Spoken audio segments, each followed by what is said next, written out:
Icicles hang from the eaves. The world outside is enrobed in white. The snow here is deep and cold.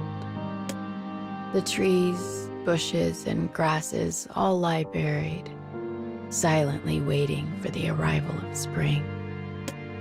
A girl of tender age gazes out the window. "Here you go, honey." The girl turns to face the speaker and finds her mother offering her a cup with steam furling from the top. It's filled with warm goat milk. Her mother swears by it, claiming it's the best thing for warding off winter's chill. But the girl doesn't feel strongly about it one way or the other. Thanks," she says.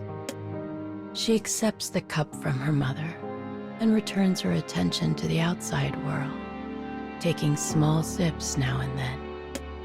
"I wonder when your father will come home," murmurs her mother. Without waiting for a response, she quietly retreats back to the kitchen. The girl exhales on the window, her breath warm from the milk. It clouds over in white. She runs her finger across the spot, sketching idle patterns. She is not allowed to play outside during the winter, so boredom is her constant companion. During such times, even a window can make a decent playmate. The girl lets her attention drift as she looks out the window at the piles of snow beyond. Her small house sits halfway up a snowy mountain. The girl and her mother are usually the only occupants. Her father is rarely home. According to her mother, he is an adventurer of sorts who is always off traveling the world. The girl isn't sure what kind of job an adventurer is exactly. All she knows is that her father is very busy. But her mother has a litany of complaints about him, and she is never shy to make her opinions known. "Your father never listens. He's stubborn as a mule, drunk as a skunk, and he never, ever, ever thinks about his family. He only cares about his damn adventures." And she always finishes her rant with the same exasperated phrase, "I honestly don't know what to do with that man." The girl is too young to speak with her mother as an equal. But as her mother has no one else to talk to, she grumbles away, as much to herself as her daughter most days. Recently, her mother told the girl a story. 4 years ago, when the girl was born, her father had apparently been off on one of his adventures. "Wait," said the girl when she first learned of this. "So you gave birth to me alone?" Her mother replied with a chuckle, "Oh, I knew he wouldn't come home, so I made sure to call a midwife up from town ahead of time." The girl nodded as though she understood and said, "Gee, Mom, that's pretty crazy." When the father finally returned from that freewheeling adventure, his daughter could already hold her head up on her own. After that, her mother raised her almost entirely alone. The girl would always gaze in bewilderment at her father during his rare visits home, and figured that perhaps his behavior was normal, and that's just what fathers are. But she could not help but feel concerned by the dark look that often fell upon her mother's face. She doesn't hate her father, not really anyway. But once she became old enough to understand some things, she started to resent the way he treated her mother. One year, her father came home before the arrival of spring. That was the night it happened. It led to one of the worst moments of her life. The three of them sat around a table enjoying a meal. Suddenly, her father, drunk as usual, leaned over to her and said, "You know, if you were a boy, I'd take you on an adventure with me." Before she knew it, her eyes were filled with tears. Why am I crying about this, she wondered. For a moment, her mind was a blazing whirl of emotion. Her father had laughed the whole thing off, claiming it was a joke and ruffling her hair. But it was no joke to her. As far as she was concerned, her father had denied her very existence. As the days passed, another emotion began to bud within the girl, one far different from her usual sadness and isolation. It was a spirit of defiance toward her father.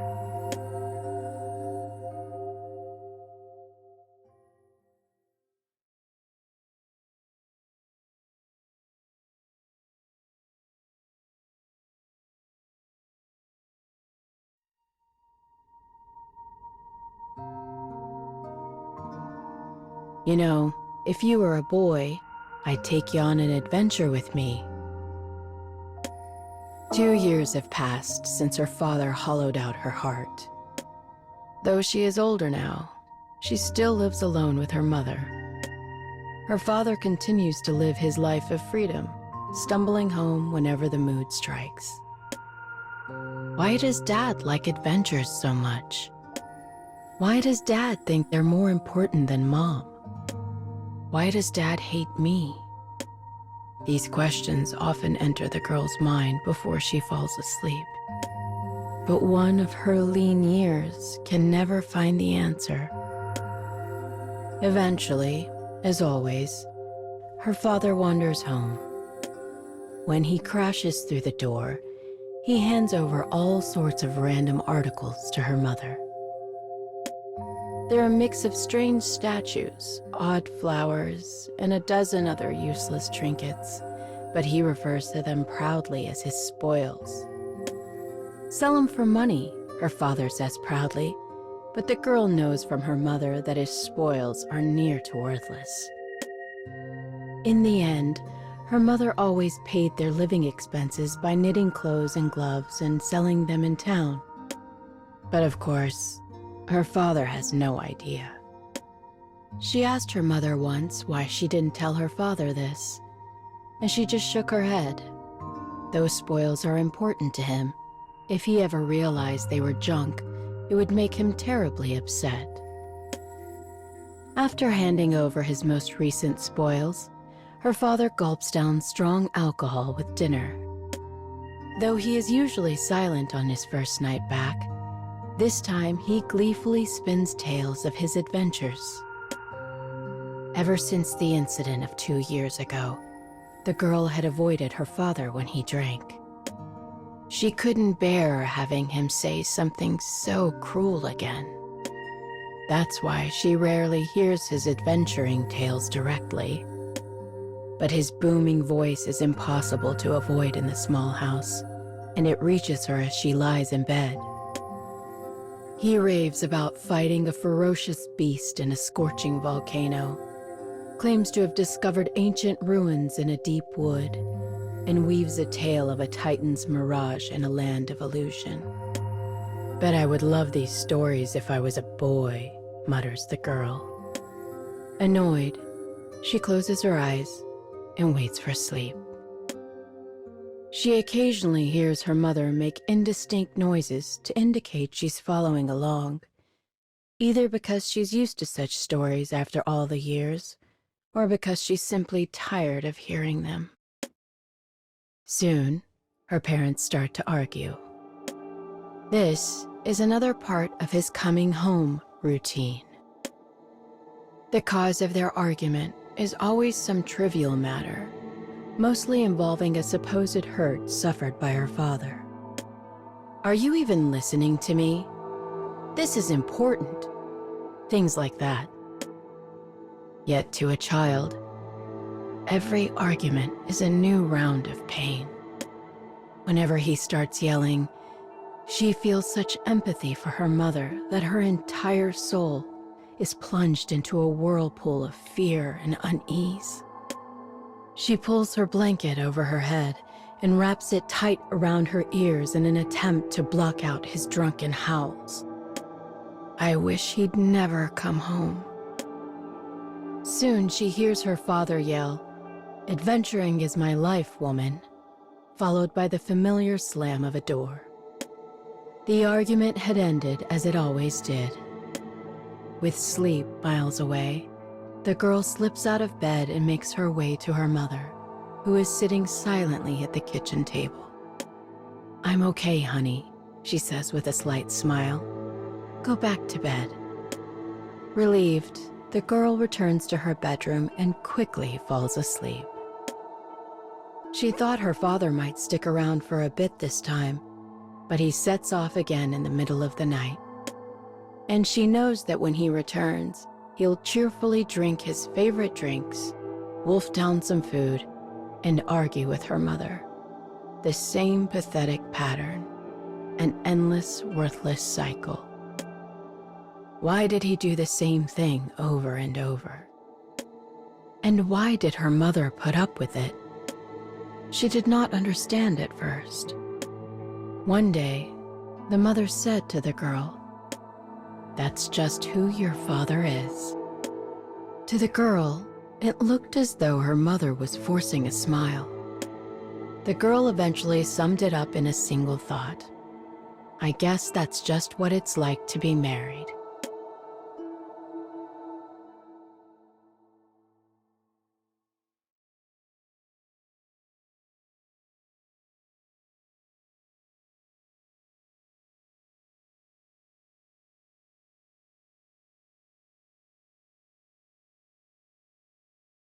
Days pass.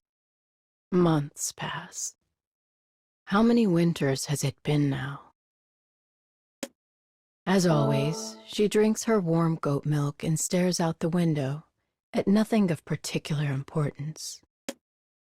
Giant trees, mysterious animals, colorful flowers, creepy insects. From spring to autumn, the whole outdoors surrounding their home is her special place. She spends her days covered in mud as she runs through the mountains, following her curiosity wherever it leads. But winter? Well, winter is different. Deep banks of snow confine the girl to her house. Her world shrinks down to a single fogged-over window.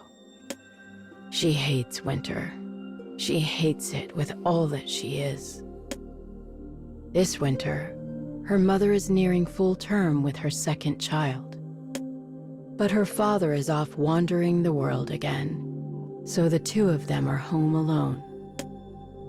Despite her pregnancy, her mother stays busy with housework and knitting.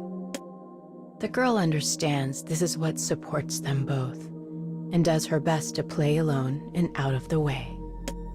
But the house is so very boring.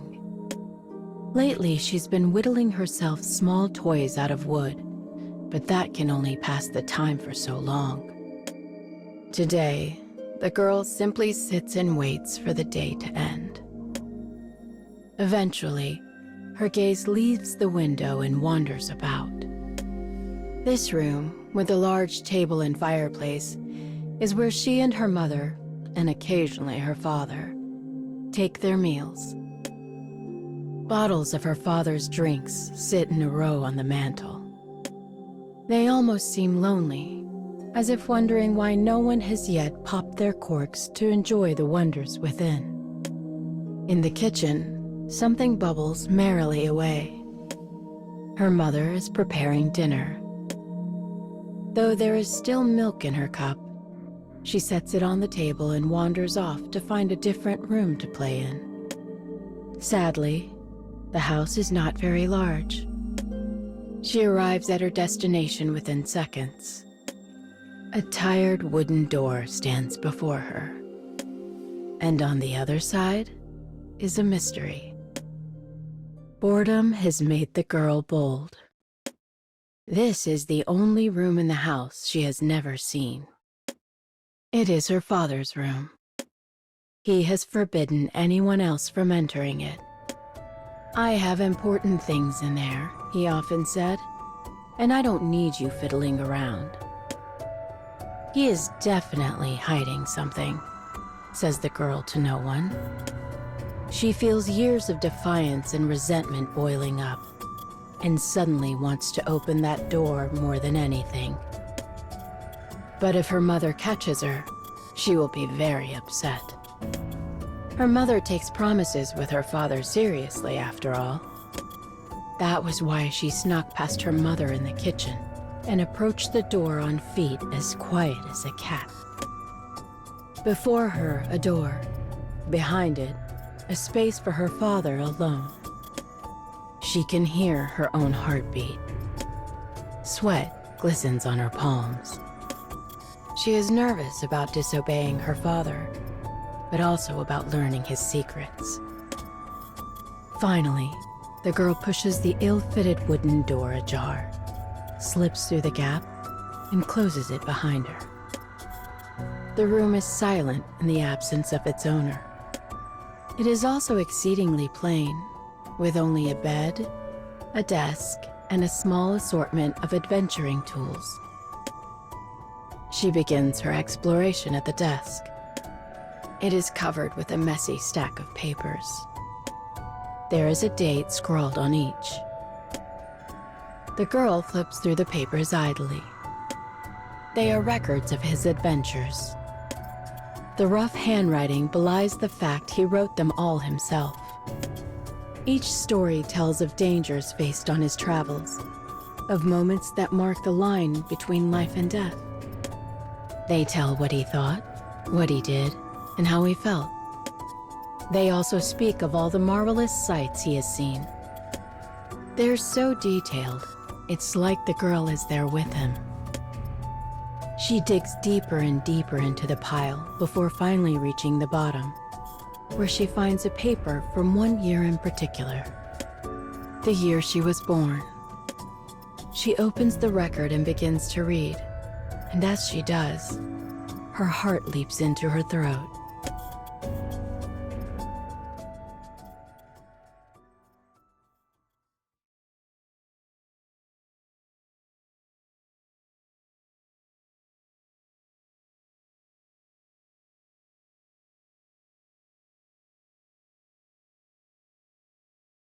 I was very young when I first snuck into Dad's room.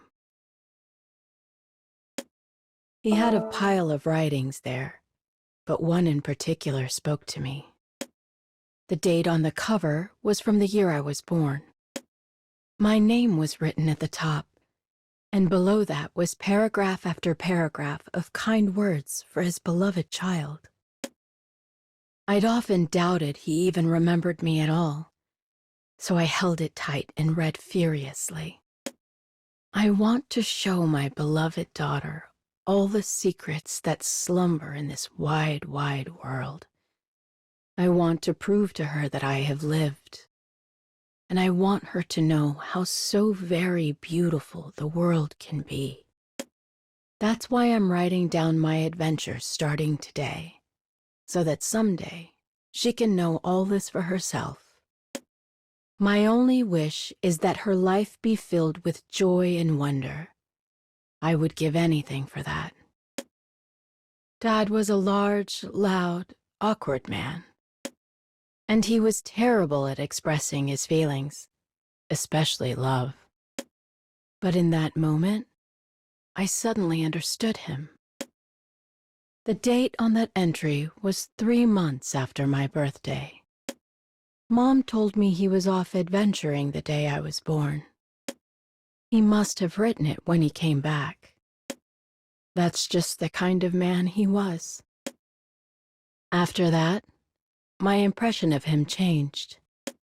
Once I knew he loved me, really knew it, my feelings of defiance and revulsion slowly began to change. A few days after I snuck into his room, he came home. Like always, he got hammered, fought with Mom, and stomped off to his room. I was still young, and though I understood him a little bit better, I hadn't had time to process everything yet, so I was still annoyed. It was hard to hear them fight, especially because I knew how much it hurt Mom. And like I said, I was still processing everything. But somehow, I mustered up the courage to give him a present. It was the next morning, just as he was heading out. The snow was heavy that day. I woke up early, walked outside, and handed him a letter and a good luck charm I'd carved out of wood. It was the first present I'd ever given him, and he looked a little shocked to receive it. But then he smiled at me, muttered an awkward thank you, and tucked them both away in one of his pockets. That smile made me feel like my heart was going to burst. Then he walked over the horizon and disappeared. I was euphoric, flying, so I ran back inside and asked Mom to teach me how to knit. I wanted to make him a pair of mittens for when he got back.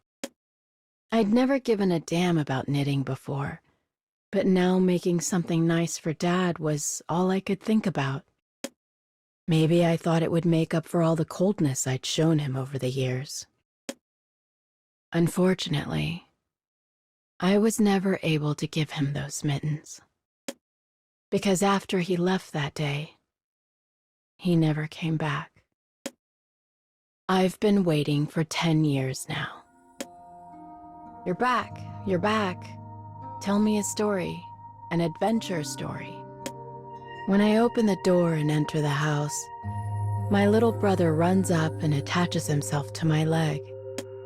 He's far happier than I ever was at that age. And why not? He's healthy and loved and has the whole outdoors as his playground.